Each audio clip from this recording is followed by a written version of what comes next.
Peoples party के chairman Bilawal Zardari साहब ने कहा है कि पूरे मुल्क को पता होना चाहिए कि आज मुश्तरका इजलास में हुकूमत की जीत नहीं बल्कि शिकस्त हुई है। उन्होंने मजीद ये कहा है कि अगर कौमी असम्बली के 342 और सेनेट के 100 अराकीन हैं तो इसका मतलब यही है कि मुश्तरका इजलास से बिल मंजूर करवाने के लिए हुकूमत के पास 222 वोट कम अज़ कम ज़रूरी हैं। अच्छा, उन्होंने ये भी कहा कि ज़बरदस्ती कानून साजी की हुकूमत की जो कोशिश है उसको अदालत में चैलेंज करेंगे और ये कि जी हम इलेक्ट्रॉनिक वोटिंग मशीन को नहीं मानते, आप इलेक्शन कमीशन का इख्तियार नादरा को देना चाहते हैं। हम इलेक्शन कमीशन के शाना बशाना खड़े हैं और इलेक्शन कमीशन के तहफ़्फ़ुज़ात हमारे तहफ़्फ़ुज़ात हैं। इस पूरी सिचुएशन पर बात करने के लिए मेरे साथ मौजूद मेहमान मौजूद हैं साबिक़ वफाकी वज़ीर इत्तलात और सीनियर रहनुमा पीपल्स पार्टी कमर ज़मान कायरा साहब। कायरा साहब, बहुत शुक्रिया वक्त देने के लिए। कायरा साहब, हुकूमत बड़ी खुश है और कहती है कि जी मुत्तहदा अपोजिशन मिलकर भी अपने नंबर पूरे नहीं कर सकी है, क्या कहेंगे आज के मुश्तरका इजलास पर? देखिए, अपोजिशन वो होती है जिनके पास नंबर कम होते हैं और हुकूमत वो होती है जिनके पास नंबर ज्यादा होते हैं। पहली बात तो ये है कि ये कहना कि इसमें अपोजिशन नाकाम हो गई, अपोजिशन को फेलियर हो गया, ऐसा कतई नहीं है। ये काम भी हुकूमत का है, हुकूमत के पास मेजॉरिटी थी। हुकूमत के इस गैर कानूनी हथकंडे को रोकने के लिए अपोजिशन ने भरपूर कोशिशें की हैं। उन कोशिशों के नतीजे में जो कुछ हुकूमत ने किया है, कल तक इनके इत्तेहादी इनसे नाराज थे, आज वो राजी हो गए, पता नहीं कैसे हो गए। लेकिन जो बिलावल साहब ने कहा है वो रूल्स की बात है, वो कानून है। 1973 में जब जॉइंट सिटिंग के रूल्स तय किए गए तो उसमें रूल 10 है, अभी निकाल लीजिए।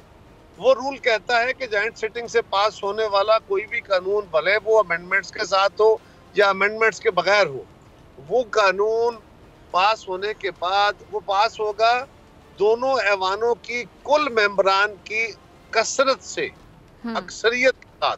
ठीक है। और वो कैसे होगा, अक्सरियत क्या बनेगी?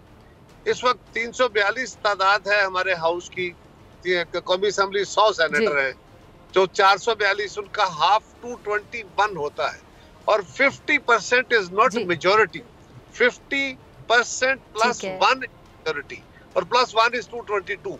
तो गोल्डन नंबर इज 222 जो एज पर रूल्स इनके पास नहीं था और इनके कोई प्रिपरेशन नहीं थी, लिहाजा तोड़े पड़े हैं। लेकिन इन्होंने पहली काम तो ये किया, इन्होंने पाकिस्तान के अंदर जो कंसेंसस का एक तरीकाकार था उसको वायलेट किया बहुत बुरी तरह। और खास तौर पे ये कानून जो इलेक्शन लॉज हैं, इसको किसी जमात की कसरत की बुनियाद पे पास नहीं किया जाता, बल्कि उसमें हुक्मरान जमात एक फरीक होती है। देखिए ना डॉक्टर साहब, बड़ी सिंपल बात है, अगर किसी जमात के पास 2/3 अक्सरियत आ जाए और वो कल अपने तई इलेक्शन कमीशन को पूछे भी थे, अपने तई अजलास बुलाए और बिल पास कर दे कि जी कल से पाकिस्तान के अंदर इलेक्शन कमीशन खत्म, सिर्फ हमारी जमात रहेगी और किसी जमात को हम अलाउ नहीं करते और ये इलेक्शन लॉज खत्म करते हैं और हमारी जमात का जो फैसला होगा वही इस मुल्क का फैसला होगा, तो क्या ये पास हो जाएगा बिल? क्या बिल एक्सेप्ट हो जाएगा? इसी तरह हुकूमत ने आज जो बिल पास करने की कोशिश की है उसमें एक फरीक है, वो अगर वो उस फरीक से बढ़ के कोई बिहेव करना चाहेंगे और वो इलेक्शन कमीशन को अंडरमाइन करने का तरीकाकार क्या है? इलेक्शन कमीशन ऐसी तजावीज तमाम जमातों को बुला के लार्जर स्टेक होल्डर्स के साथ मशावरत करके और फिर वो बिल हुकूमत के जरिए असेंबली में भेजता है, वहां पे उसका फैसला होता है। अगर ये तरीकाकार अडॉप्ट नहीं किया गया तो यकीनन एक गैर कानूनी गैर आईनी हरकत है। हम उसको कल भी अपोज करते थे, आज भी अपोज करते हैं। ठीक है। अच्छा कायरा साहब, बिलावल साहब ने भी आज पार्लियामेंट में कहा था कि अगर ये मुतनाज़े कानून साजी होती है तो फिर आज से ही अगला इलेक्शन नहीं मानते हैं और हुकूमत ये कहती है कि जिस बिल की वजह से अब जो अगले इलेक्शन है वो मजीद शफाफ हो जाएंगे, इलेक्शन नताइज पे कोई उंगली नहीं उठा सकेगा। कायरा साहब, अवाम बड़ी कंफ्यूज है कि किसकी बात को माना जाए, जरा अवाम को समझाइएगा, बड़े सीनियर सियासतदान हैं। हुकूमत तो कहती थी कि ये इलेक्शन भी बड़े शफाफ, और वो कहते हैं कि अगले इलेक्शन भी बड़े शफाफ होंगे। हुकूमत का तो यही क्लेम है ना, हम कहते थे इलेक्शन में धांधली हुई है, वो कहते थे इलेक्शन शफाफ हुए हैं। अब इनके अगर ये इलेक्शन शफाफ है तो अगले और शफाफ हो जाएंगे। इसीलिए बिलावल साहब ने कहा कि इस मुतनाज़ा कानून साजी के नतीजे में बनने वाला जो कानून है, अगर इसके तहत इलेक्शन होंगे तो हम आज कह रहे हैं हम उसको नहीं मानेंगे। ठीक है। और ये अच्छा कायरा साहब, आपका बड़ा एक और बात आपको बता, जी प्लीज, तरह की कानून साजी हमारे में बिल्कुल नहीं चला करती, ना ये कानून चल पाएगा, ना ही कर पाएगा, ना इस पे अमल दरामद होगा। ना इलेक्शन कमीशन इस पे अमल दरामद कर सकता है, ना सियासी जमातें इसको एग्री कर रही हैं। और सबसे बड़ी बात यह है कि हमारे जैसे मुल्कों में जहां बहुत पोलराइज्ड माहौल होता है, वहां पे कोशिश की जाती है कि जो कानून साजी है वो इत्तेफाक राय से इसलिए की जाए कि सारे लोग उसको ऑन करें, उस कानून साजी को अपोज ना किया जा सके। बस फर्ज करें, आप क्या समझती है कि हुकूमत अगले साल में चली जाती है, नई जो हुकूमत आएगी वो हुकूमत आते ही सबसे पहला काम ये करेगी, अगर वो पहले इसको खत्म ना कर सकी या इसको स्ट्राइक डाउन ना करा सकी, तो वो आते ही सबसे पहला काम ये करेगी कि इसको खत्म। और इलेक्शन कमीशन अगर कहता है कि नहीं है तो फिर क्या कर लेंगे? ठीक है, फिर एक और बड़ी चीज हुई है। ठीक है कारी साहब, आप एक छोटी सी बात सुन लीजिए, देखिए ना क्या कमाल जी, प्लीज जी। पाकिस्तान के अंदर ईवीएम के जरिए जो इलेक्शन कराया जाएगा उसमें वोटर आइडेंटिफिकेशन के लिए हम नादरा के सेंट्रल डाटा से इंटरलिंक के जो इंटरनेट के जरिए लिंक नहीं करेंगे, आइसोलेटेड मशीन्स होंगी, क्योंकि अगर इंटरनेट का यूज हो तो वो हैकिंग हो सकती है। और ओवरसीज पाकिस्तानी के लिए आप उसी इंटरनेट के जरिए वोटिंग कराना चाहते हैं, ई वोटिंग। तो ये क्या दुई, एक तरफ आप कहते हैं कि उसके जरिए 90 लाख वोट के हमने कास्ट कराना है, दूसरी तरफ आप कहते हैं कि यहाँ नहीं हो सकता कि उसमें हैक। ठीक है, अच्छा कायरा साहब, अब दो सवाल हैं। एक तो ये कि जो अगर बिल मंजूर हो तो इसके बाद फिर इलेक्शन कमीशन पाबंद है इस कानून पर अमल दरामद करने के लिए। दूसरी बात ये कि पार्लियामेंट से जो मंजूर शुदा बिल होता है उसको जब अदालत में चैलेंज करने की बात की जाए तो अदालत में चैलेंज करने से क्या वाकई अपोजिशन को फायदा होगा?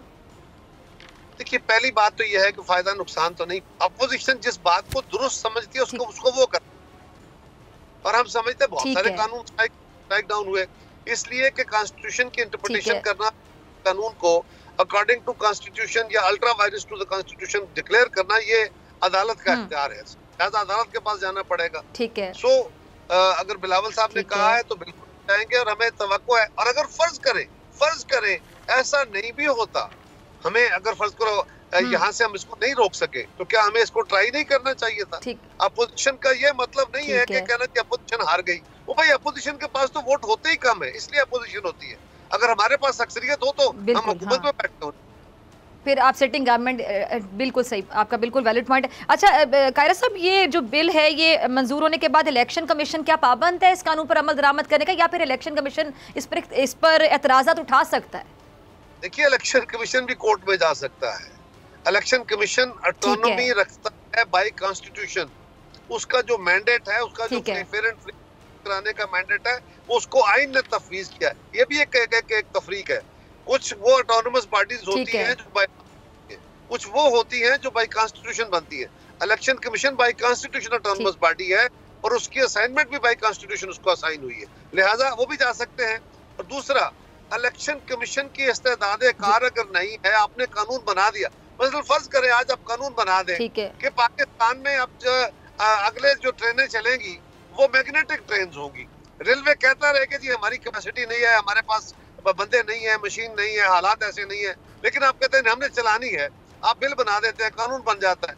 लेकिन अगर रेलवे में इस्तेदाद ही नहीं है तो उस कानून को क्या करना? ठीक है। अच्छा कायरा साहब, कुलभूषण के हवाले से बिलावल साहब ने कहा है कि जी हुकूमत कुलभूषण को एनआरओ देने जा रही है, जबकि हुकूमत ये कहती है कि जी आप लोग सियासत कर रहे हैं, मुल्क की मुफाद नहीं देख रहे हैं, क्योंकि जो आलमी अदालत इंसाफ है उसके फैसले की वजह से जासूस को अपील का हक देना पड़ रहा है। इस पर ज़रा आपका मैं कॉमेंट चाहूँगी। देखिए, बड़ी सिंपल बात है, पाकिस्तान को एक फैसला करना चाहिए। इनको अपना केस इन्होंने बड़ा पुअरली लड़ा है, वहाँ पे इनको अपना केस बेहतरीन तरीके से लड़ना चाहिए था। कुलभूषण हमारा दुश्मन है, उसने हमारे बच्चों का, हमारे शहरियों का, हमारी सिपाह का कत्ल कराया है और उसने इकरार किया है। उसके बाद कौन सी अपील और कहाँ की अपील? ये पाकिस्तान एक सॉवरन मुल्क है और अगर सॉवरेनिटी की कीमत भी अदा करनी पड़े तो हम करनी चाहिए। ये इस पे मेरे राय तो बड़ी क्लियर। ठीक है जी, कायरा साहब बहुत शुक्रिया। सब्सक्राइब करें और बेल दबाएं ताकि कोई खबर रह न जाए।